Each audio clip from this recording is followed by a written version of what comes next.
and I were debating the ICE raids on Facebook. We went back and forth, finally agreeing to work with the 20 million undocumented folks in the country.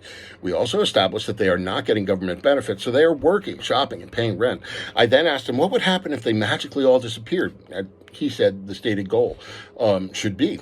All along, he was insisting we needed to target these people, but that the ICE was doing a worst first policy, going after the real thugs. So he kind of changed it up and said they were never going to get them all, but they had to try, refusing to answer my question. For me, these people are a vital part of our economy and culture, and they're only here because of an intentional or unintentional system that creates a much-needed group of workers that could be exploited easily and used as scapegoats when needed. Immigration selects for nearly every positive trait a human being can have: drive, health, intelligence, etc.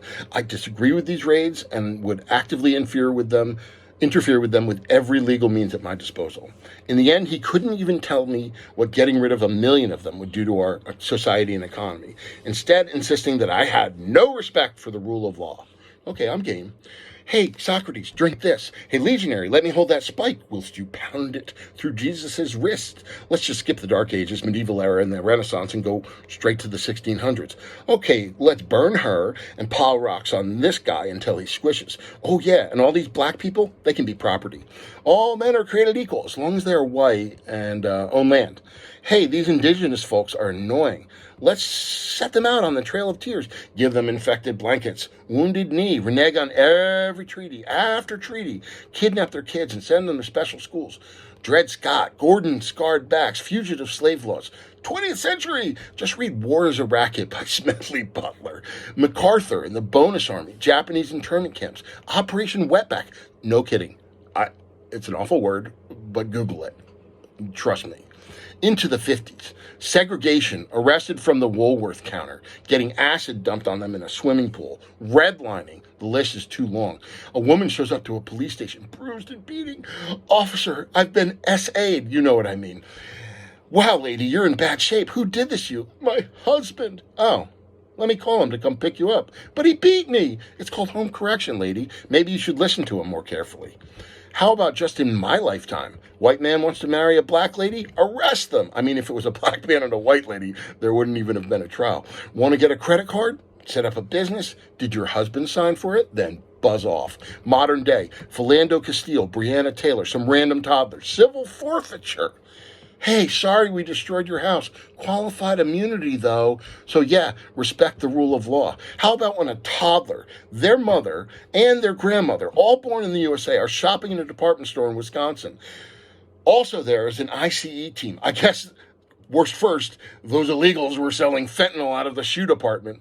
And the three are talking Spanish while brown, so they get detained. Lady shows her ID, explains in English that they are citizens, born in Puerto Rico. Tough crap. Get in the van. I mean, going after the worst first. Am I right? Drive miles away to the detention center. Kid has to be a wreck. Probably the mom and grandma too. The whole time she's telling them they made a mistake. Finally, they get, checked in or whatever, and she manages to finally access documents, show them her papers, proving they're citizens. Gosh, lady, we're so sorry. You're free to go. Puts them out on the curb. In Wisconsin. In January, with a toddler.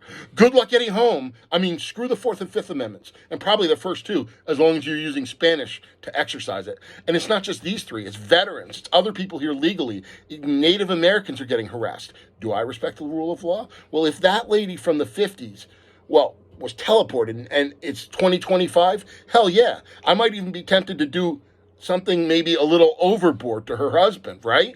But if respecting the rule of law means terrorizing brown people regardless of their citizenship so that a group that is vital to our economy and culture can be rounded up and put into concentration camps, give me a Guy Fawkes mask and color me fucking V for Vendetta. If I had a big enough house, I'd take them all in to protect them from those fascist, jackbooted thugs.